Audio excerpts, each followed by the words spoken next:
Bonjour à tous. Alors, je ne suis pas chez moi, donc je n'ai pas mon échafaudage. Ça va peut-être bouger énormément. Donc, on va commencer par le numéro 33 de la page 223. Donc, ici, on n'a pas besoin de refaire le dessin. On suppose que chaque carreau de ce quadrillage a pour côté 1 cm. Ça veut dire que si chaque côté fait 1 cm, d'accord, le côté, alors l'aire du carré, puisqu'on va parler dans la question A de l'aire du carré, donc l'aire d'un carré,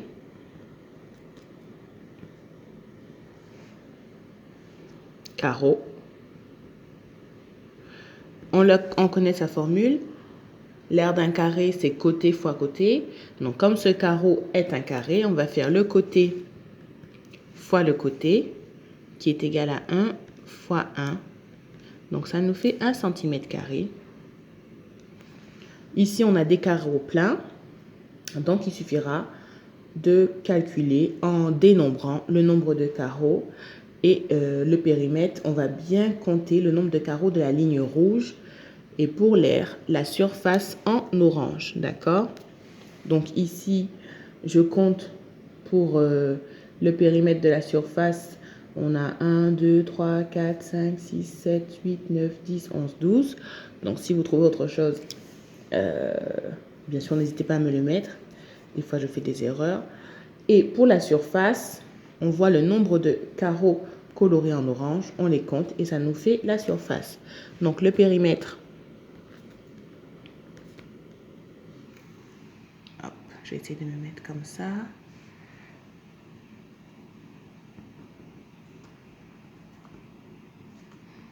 Et vous complétez bien.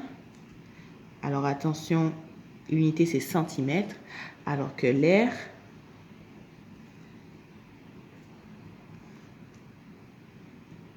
ce sera des centimètres carrés. Donc, on revoit un peu ici la formule de l'aire. Ensuite, on nous dit que F' est le symétrique de F par rapport à la droite D. Est-ce qu'on peut prévoir le périmètre et l'aire de F'? Si oui, quels sont-ils? Dans la leçon, on a vu la propriété que la symétrie par rapport à une droite conserve les longueurs. Or, le périmètre, c'est une longueur puisque le périmètre, c'est la longueur du contour d'une figure. Donc, c'est une longueur. Donc, le périmètre sera conservé. Et on a vu aussi que les aires se conservent. D'accord? Donc, du coup, l'aire aussi sera conservée. Donc, ce sera la même chose.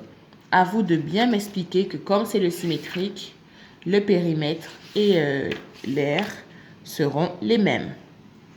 Donc, je vous laisse bien rédiger ça. D'accord?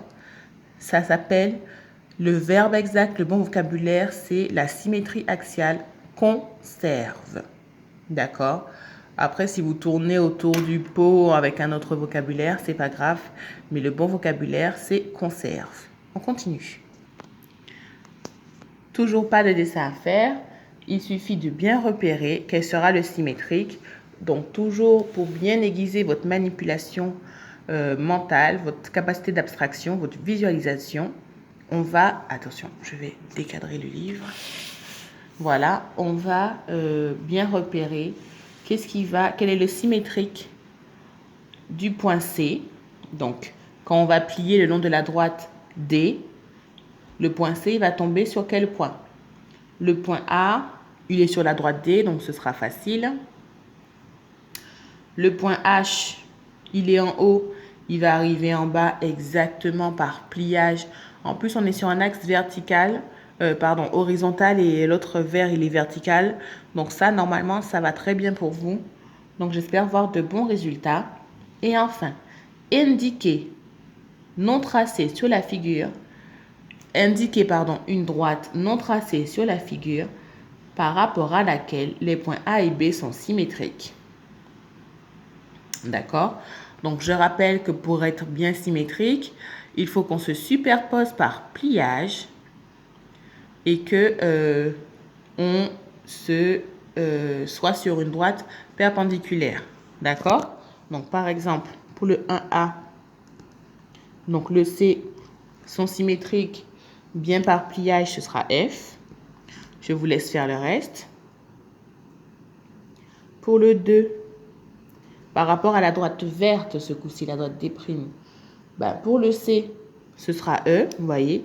Donc, c'est pas la même chose. Et enfin, le 3. Donc, il faut bien visualiser. Quand on va plier, il faut que l'on plie pour que le point A soit sur le point B, se superpose par pliage sur le point B. Et là, la droite de pliage, la pliure, c'est ça notre symétrie, c'est ça l'axe de symétrie. C'est là où il y aura la symétrie axiale. Donc, c'est cette droite-là que vous devez bien nommer. Il y a 2 points qui sont déjà dessus. Donc, à vous de la nommer convenablement avec ces 2 points-là. Vous savez nommer les droites. Alors, ici, il s'agit d'un petit pliage en origami. Je ne pourrais pas vous le faire parce que je ne pourrais pas tenir le téléphone et en même temps faire le pliage. Donc, du coup, je vous mettrai, je pense que sur YouTube, enfin, autre part, on trouvera. Donc, j'essaierai de mettre dans la barre d'infos un petit, sur le pronote directement, un petit pliage, les instructions pour avoir ce renard. Donc, j'espère recevoir des jolies petites photos de renard et je vous montrerai le mien.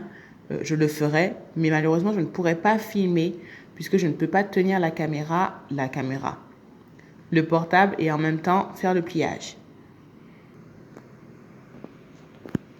Alors ici, on vous demande de reproduire cet affichage et de construire son symétrique. Donc, on est sur un petit quadrillage que je vais refaire.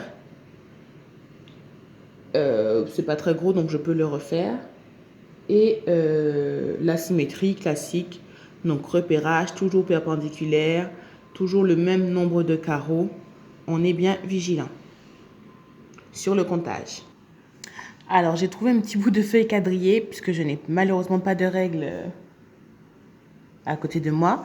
Donc, l'heure, 22h05. La symétrie, vous avez l'habitude, c'est ce que vous faites très souvent avec les bêtises de votre calculatrice.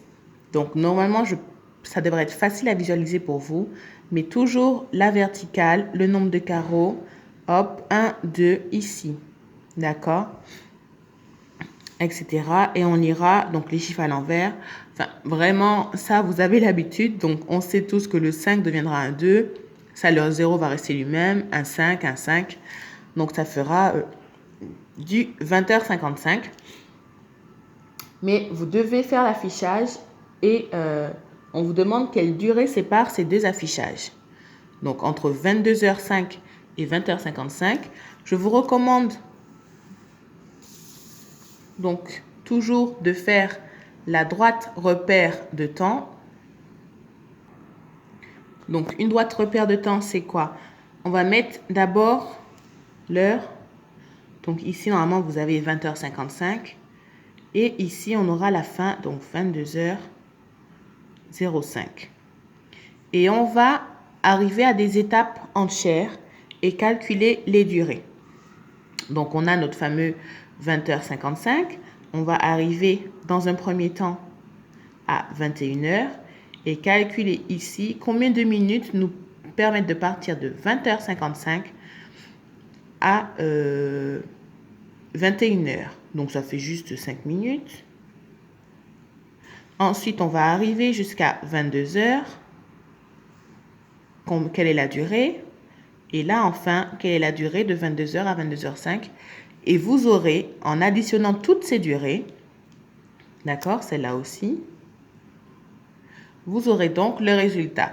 On peut aussi choisir de faire la soustraction. Voilà. Mais la difficulté, c'est que ce n'est pas c'est un système sexagésimal, ce n'est pas un système décimal. Donc, quand on va prendre une heure, comme on a l'habitude de faire, comme dans 5 minutes, on ne peut pas enlever 55 minutes, il faudra bien les traduire en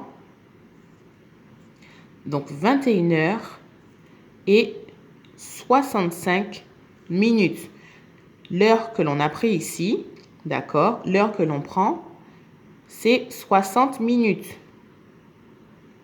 Donc, faites bien attention à ça. 60 minutes rajoutées aux 5 minutes qu'on avait déjà, ça nous fait 65 minutes. 65 moins 55, ça fait les 10 minutes qu'on doit trouver ici, 5 minutes plus 5 minutes.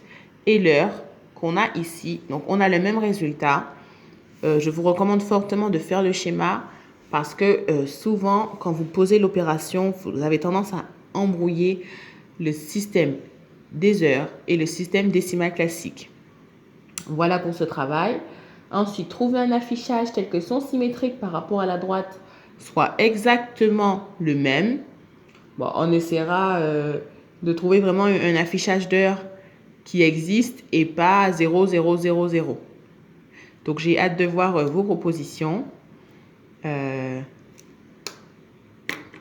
Si vous trouvez que celle-là, c'est pas grave non plus. Bonne journée à vous. Au revoir.